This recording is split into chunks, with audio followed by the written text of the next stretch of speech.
Hello everyone, and welcome to this video, which is in our Polishing the Classic series. No hoovering, only polishing. This is actually the second video in our little series that deals with the game between Alexander Alekhine and Fred Yates. A fantastic ending where the engines have made so many amazing discoveries.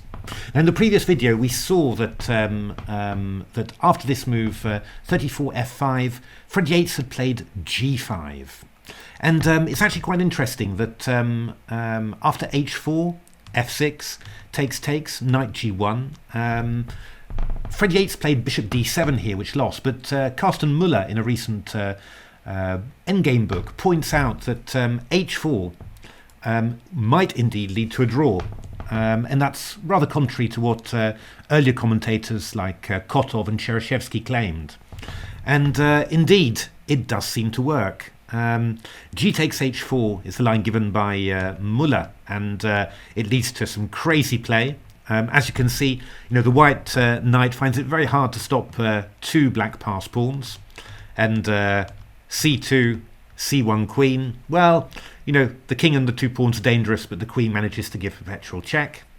And g4, which I think was probably the line that Alekhine gave, is met by bishop a4. And the key thing is that the move king e2 is possible, but king d2 is the main idea, seemingly stopping the bishop from getting to d1 and attacking the pawn on g4. But then we go c3 check, king takes c3, bishop d1, f6, bishop g4, knight g5, h3, and the pawn queens.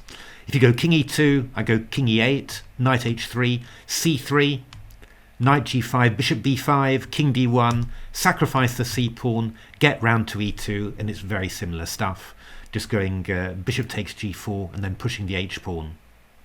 So actually, this ending seems to be drawn after knight g1, and it was only Yates's mistake bishop d7 that cost black the game.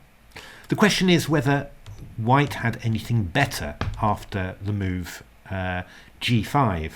Well, Karsten Muller suggests knight c3, but he suggests that it's probably a draw, but that black needs to defend very, very accurately. But in actual fact, analysing it with my engines, it turned out that this position was like a 100% win after 25 games. So it looks like this is actually a complete win for white. Now we'll just have a quick look at the line that Karsten Muller gave. So f6, king e6, king f3, king f5, knight d1. And now Muller gave a certain move order, but actually it just transposes to a position that we see in our engine games later. But I'll just show you what he gave. Knight e3 check, king f2, some sort of slightly subtle manoeuvres here. Pawn played to a5, as we know, just to stop the king coming into b4. Bishop a8. This was the solution to an exercise given by Muller as the only way to avoid getting caught on the wrong foot. King b2 and bishop c6.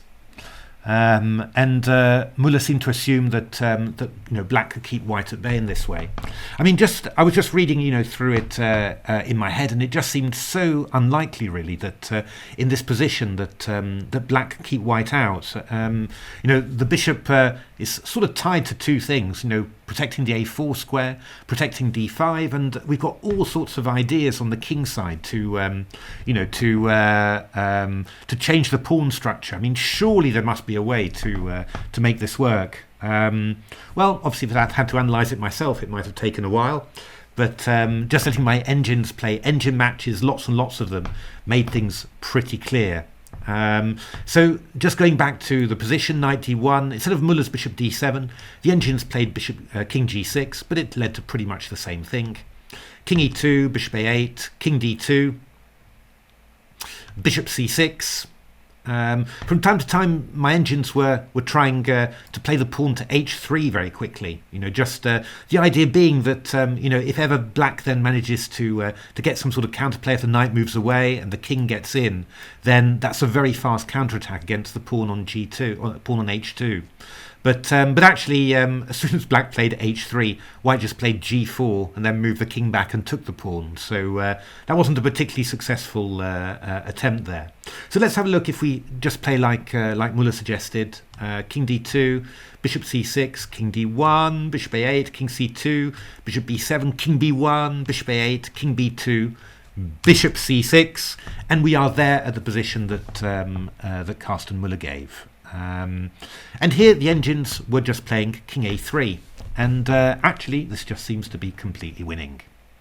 The bishop on c6 cannot move away to b7 or a8 because the king comes into a4, wins the a5 pawn.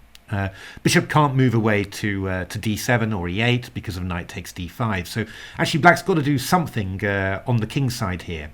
Now I looked at all sorts of things. G4 is one idea, but in this position, white sort of says, oh, okay, that's easy. Aborts anything on the king side, on the queen side rather, and just moves the king back toward the king side just to support knight f4. And well, there's no way that that black can hold all of its pawns and also prevent an e6 break from coming. So here Koivisto decided to give up the h pawn, but after here this just all turned out very nice, and this is a key resource, another one that black can't cover against. Knight e6 check, f takes e6 allows f7, and after king g6, knight d8, bishop b5, we've got this plan again, knight coming round to b7, attacking the pawn on a4 and letting the king invade, win the a pawn, Bob's your uncle. So g4 isn't doing anything, so h4 was the main engine try, king b2, and then h takes g3, h takes g3, bishop b7. And we've got to work out a way to break through here. Well, what my engines were doing was just fiddling around with the king, and then playing king a3. And actually we've got pretty much the same position as we had before, but without the h pawns. And here black's kind of forced to play king h5, and it looks, quite decent in a way. I mean, if this knight moves away, then the king's coming, attacking the pawn, and this one will run. And I mean, these are positions that are quite hard for a human to assess intuitively, or at any rate for me. I mean, I look at this one and I'm not really 100% sure who's better and why. I mean, white's winning some pawns, but black's winning some pawns. Stuff's going quite fast. Who knows? But for the engines, it's +10, so that makes it nice and easy. Many ways to win as well, not just one, so but this is the way that who did this one? I think this was Stockfish against Koivisto. We're having a look. So bishop d7, knight e7, just going after the d5 pawn, king takes g3, knight b6, attacking the bishop. Obviously, if the bishop moves away here, then we've got e6. So bishop has to go back to e8, and then we just come and target the bishop on e8. Black tries to get its pawn rolling as quickly as possible, but white's in perfect time. And I mean, it would be lovely for black if he had a perpetual, but he just doesn't. King b5, king b6, queen d5, king c7, and well, checks will be blocked by queen d6, and then the f pawn will queen.